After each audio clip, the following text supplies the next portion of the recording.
एक लम्हे के लिए कोई ना भूले पाकिस्तानियों, तुम्हारे साथ जो कुछ हो रहा है तुम्हारे जराइम की सजा है।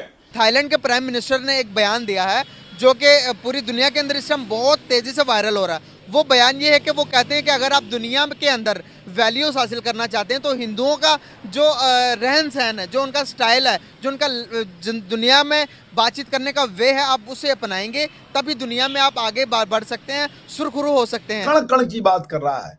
इतनी पीस, कौन ऐसी आइडियोलॉजी है जो बात कहती है कि हम सबको अपना मानते हैं? उनकी जो पॉपुलैरिटी है वो उनके जो हुक्मरान हैं या उनके जो लीडर्स हैं वो उनकी बेस पे है। अरबों लगाएंगे, खरबों डॉलर लूट के फिर चले जाएंगे अगर बेवकूफ बन गए फिर तुम। होश करो। और आज जो इंडिया है, आज जिस तरह से चीजें चल रही हैं, they are quite different. Civil देख लें, जो भी इदारा देखें, वो हमसे बहुत आगे हैं। चीनी हुकूमत जो है वो मसाजिद ख़त्म करने में मसरूफ़ है। ये एक ह्यूमन राइट्स वॉच ने एक रिपोर्ट जारी की है। हिंदू मजहब को आए हुए तकरीबन 200, 300, 400 साल हुए। इस्लाम को आए हुए ठीक है, जितने नहीं आप देखें, आप हिस्ट्री थोड़ा सा अगर जाने, ठीक है, तो सबसे पुराना जो मजहब है शायद ये हिंदुइज्म ही सबसे पुराना मजहब है। सामा शांति रेदी ओम शांति शांति शांति, क्या मतलब है? तीनों लोकों में शांति कीजिए प्रभु, जल में, थल में और गगन में, अंतरिक्ष में, अग्नि में, पवन में, औषधि, वनस्पति, वन, उपवन में, संपूर्ण विश्व में, अवचेतन में। हेलो, जय हिंद दोस्तों। एसपी न्यूज़ 91 में आपका स्वागत है।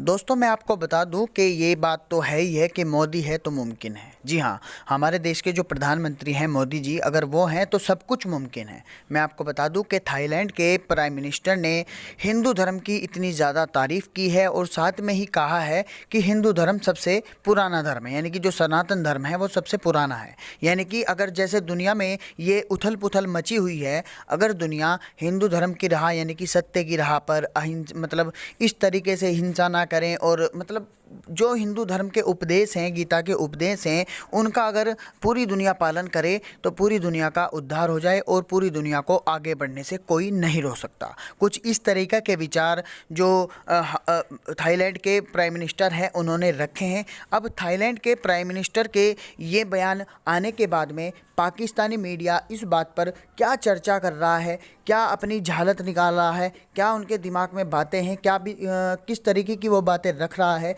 सब कुछ इस वीडियो में मेंशन है। इसलिए वीडियो को लास्ट तक ज़रूर देखिएगा। तो आइए दोस्तों, साथ मिलकर देखते हैं पाकिस्तानी मीडिया का रिएक्शन। प्राइम मिनिस्टर ने एक बयान दिया है जो कि पूरी दुनिया के अंदर इस टाइम बहुत तेज़ी से वायरल हो रहा है। वो बयान ये है कि वो कहते हैं कि अगर आप दुनिया के अंदर वैल्यूज हासिल करना चाहते हैं तो हिंदुओं का जो रहन सहन है, जो उनका स्टाइल है, जो उनका दुनिया में बातचीत करने का वे है, आप उसे अपनाएंगे तभी दुनिया में आप आगे बढ़ सकते हैं, सुरखुरू हो सकते हैं। क्या कहना चाहेंगे? देखिए, मुझे जो नज़र आता है वो ये है कि जैसे दुनिया चढ़ते सूरज को सलाम करती है, अभी इंडिया और चाइना जैसे इनकी इकॉनमी बूस्ट कर रही है। तो अब इस तरह के ममालिक जो छोटे हैं वो ज़रा अपनी को अट्रैक्शन के लिए भी ये कर सकते हैं। तो वैल्यूज़ हम 1000 साल तक उनके साथ रहे हैं, हमें पता है। बल्कि मैं खुद राजपूत हूँ। किसी वक्त हमारे भी बड़े हिंदू थे। तो ये चीज़ें हैं कि असल में जब जो मुल्क ऊपर जा रहा है, जिसकी इकॉनमी बूस्ट कर रही होती है, तो लोग हमारी भी होती है तवज्जो कि हम लोग भी जाएं। जी, अमेरिका ऊपर जा रहा है तो हम वहाँ के वीज़े लें, ठीक है। तो ये है, मतलब कि चढ़ते सूरज को सलाम है, वैल्यू को सलाम है। जो नज़र आ रहा है वो यही है कि उनके कोई फाइनेंशियल मामलात होंगे इंडिया के साथ, इस वजह से शायद उन्होंने बयान दिया हो। तो वक्त की वैल्यूज चेंज होगी, वक्त की जो थिंकिंग थी वो चेंज होगी हर चीज़ को लेके। अब दुनिया का जो सबसे बड़ा मजहब हो चुका वो पैसा हो चुका, वो वेल्थ हो चुकी है। अगर एक टाइम था कि वेल्थ के लिहाज से अगर हम बात करें तो हम ठीक ठाक थे, नॉर्मल थे। अगर 80s में जाएंगे, 90s में जाएंगे, नॉर्मल चल रहे थे हम। हमने 90s के अंदर हमने एटॉमिक पावर भी बन गए। एटॉमिक पावर बनने से मिडिल ईस्ट हमारी तरफ बहुत ज़्यादा अट्रैक्ट हुआ, दुनिया हमारी तरफ बहुत अट्रैक्ट हुई। पाकिस्तान की कोई वैल्यू थी दुनिया में।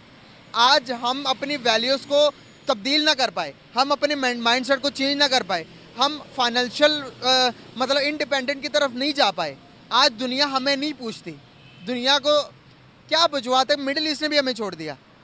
क्या वजूहत है कि इंडिया की वाहवाही होती है हर तरफ, उन्हें पूजा जाता है, उन्हें बुलाया जाता है, उनके प्राइम मिनिस्टर को रेड कारपेट के अंदर बुलाया जाता है। जब किसी भी मुल्क में जाते हैं तो 15 दिन पहले इत्माम शुरू होते हैं। दूसरे नंबर पर उनके प्राइम मिनिस्टर खुद आते हैं उनका इस्तकबाल करने के लिए। हमें ये वैल्यूज़ क्यों नहीं मिलती?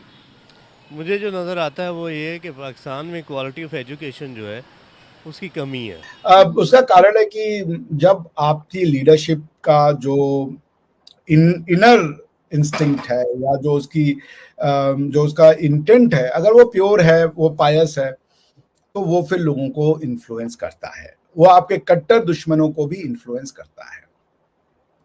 आप अगर बातें समझा रहे हैं तो लोग समझते हैं, और मोदी जी ने यही किया।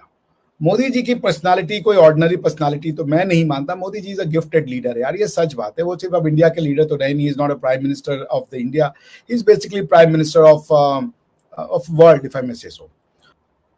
और वो बात वो कम्युनिकेट करने में बहुत हद तक सफल हुए हैं।